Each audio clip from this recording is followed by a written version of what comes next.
Bom dia, boa tarde, boa noite.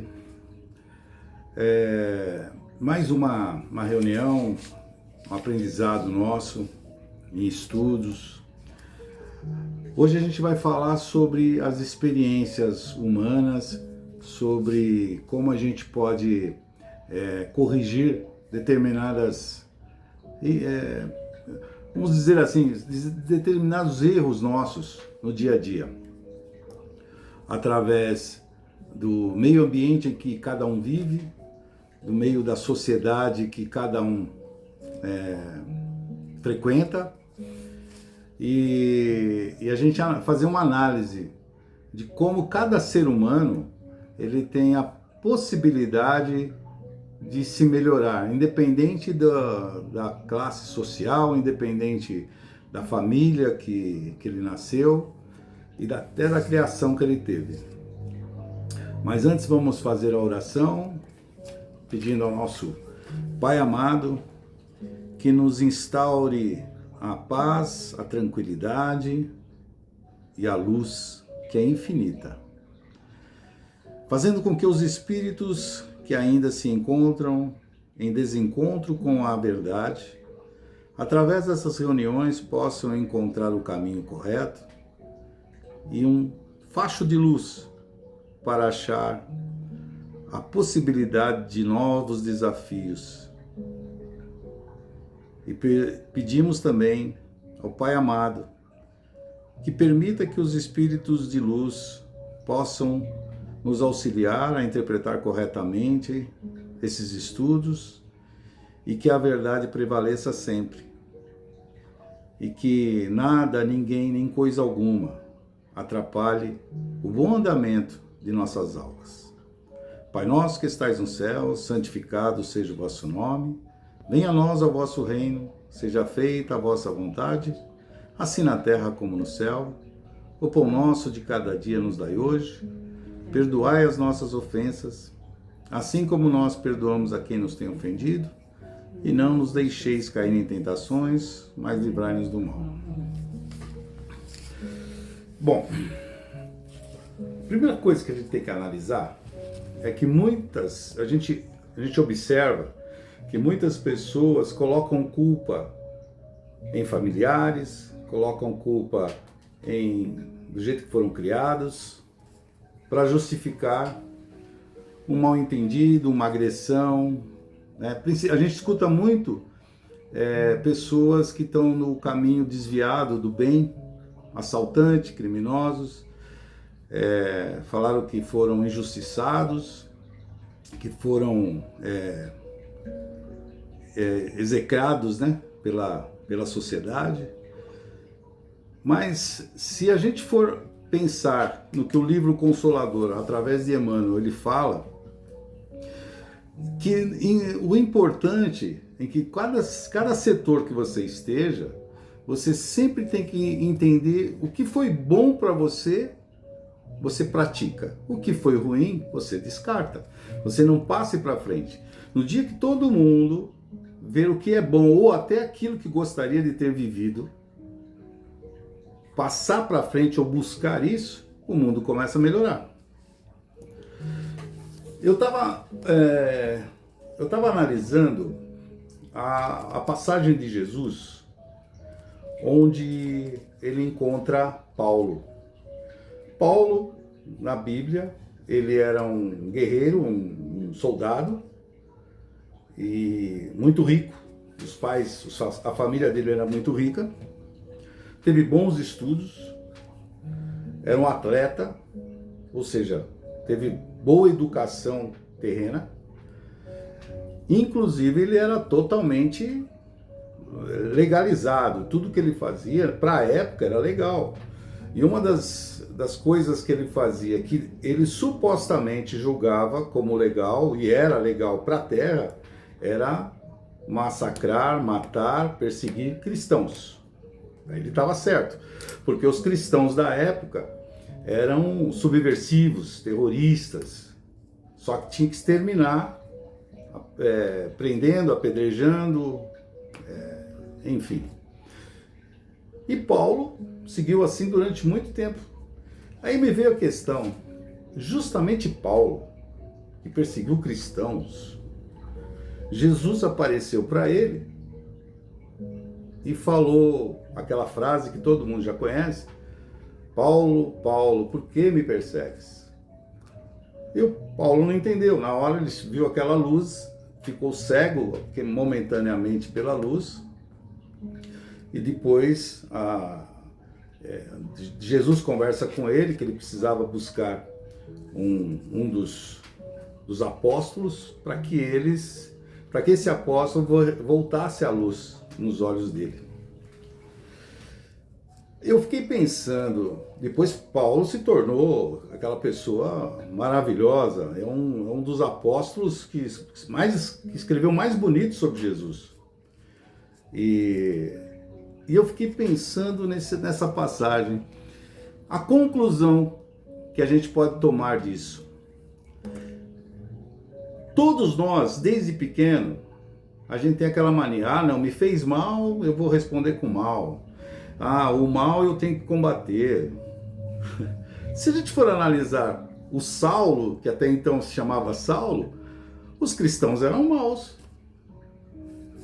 Pela lei ele era mau, os cristãos eram maus. Ele era bom. O que está faltando para nós é interpretar corretamente a palavra mal. Jesus escolheu Saulo, que depois virou Paulo, por quê? Para mostrar que ele não combateu, Jesus não queria destruir o mal, ele queria transformar o mal. Ele transformar o mal em bom. Ele deu um exemplo para a gente. Se a gente quiser se livrar de problemas, não vamos guerrear, porque nós não somos de guerra. Quem é bom não é de guerra. A gente tem que trazer aquilo que é mal para o bem. Lutar a nosso favor. Trazer para o nosso lado. A partir do momento que a gente começa a fazer isso, em qualquer situação que a gente esteja, em qualquer momento da vida, transformar tudo aquilo em termos mentais, sentimentais, para o lado bom, a gente vai estar contribuindo para a evolução de todos, inclusive para a nossa mesma, né? Exemplo, uma coisa que eu comecei a analisar. Quando a pessoa supostamente ela acha que está doente, a pessoa está doente. Se ela for analisar que aquela doença para ela é um mal, aquilo vai consumi-la, aquilo vai destruí-la, aquilo vai acabar com ela. Mas se ela pegar a doença como uma parada, uma observação, observa, vê o que você está fazendo. Será que não é o momento de você refletir sobre tudo que você fez, os seus sentimentos, os seus desejos, será que não estão equivocados? E começar a usar aquela suposta doença como se fosse assim: obrigado pela força que você está me dando, muito obrigado por você estar me ajudando. Naturalmente, aquela doença ela começa a criar algo dentro de você que vai curar outras partes do seu corpo, porque ela vai estar entendendo o bem que ela está te fazendo. Ou seja, naturalmente, é todo um processo de benevolência, de coisas boas. A gente não pode... O que Jesus falou no início é a senha para a vida. Amor, amor, amor. Sempre amor. É aquela coisa de você... Tudo que você observar pelos olhos, através dos olhos, através das palavras forem coisas ruins, você reverter, você inverter isso. Você colocar e falar: não, isso não é ruim. Eu preciso prestar atenção, eu preciso aprender alguma coisa. A gente pode até levar isso para a escola. Vamos supor, quando a gente vai estudar e de repente tem uma matéria que a gente não gosta. Matéria que, nossa, que matéria difícil, eu não quero ter essa matéria. Mas como vai ser bom se você aprendesse aquela matéria futuramente? Aquilo vai te acrescentar tanto. No fundo, a gente acaba descobrindo que o mal não existe. O mal é fruto da imaginação. É o ponto de vista. É o ponto de vista de onde você olha. Se você chegar e pegar uma pessoa que está totalmente nervosa, estressada, querendo agredir alguém, e você observar que você poderia também estar no lugar dela naquele momento e gostaria que aparecesse alguma coisa para te acalmar, para que a gente vai odiar? Para que a gente vai jogar mais lenha na fogueira? Basta chegar e acalmar, ou tentar acalmar, ou pedir para Jesus com muita fé que acalme. É amor. Então, dentro de... eu estava vendo uma notícia esses dias, que até anotei aqui, o Trump, o presidente dos Estados Unidos, comentou lá na Arábia que ele vai negociar com o Irã. O Irã, para todos nós do Ocidente, sabemos que o Irã é um país que quer, de qualquer jeito, ter uma guerra, ele gosta de fazer intriga. E o Trump vai negociar com o Irã? Aí o Trump respondeu até pro árabe: eu vou negociar com o Irã, mas não vou comercializar bombas nucleares. E vou comercializar muito bem para que eles não queiram mais negociar com quem possa fornecer-lhes bombas nucleares. Ou seja, trazendo o mal para o lado dele. Sem ele observar, talvez, essa filosofia que acabei de responder, de passar, ele já fez algo semelhante.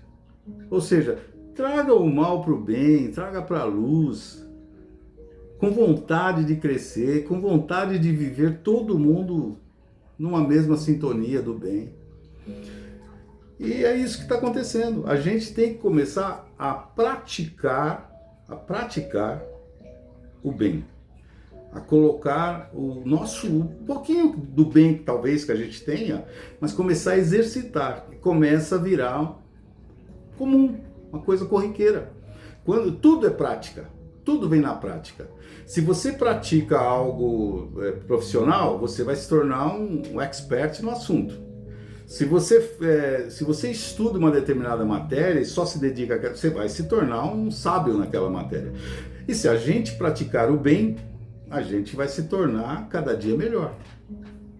Muito simples. Alguma pergunta? Então, vamos encerrar por hoje. Espero que vocês tenham gostado. Hoje foi meio rapidinho, que é só para a gente poder não passar em branco a semana. E qualquer coisa é só fazerem perguntas pelo Instagram. Vamos encerrar com a nossa oração. Pai querido, muito obrigado por esse período que passamos a entender um pouco mais do que o Senhor quis nos ensinar há mais de 2000 anos.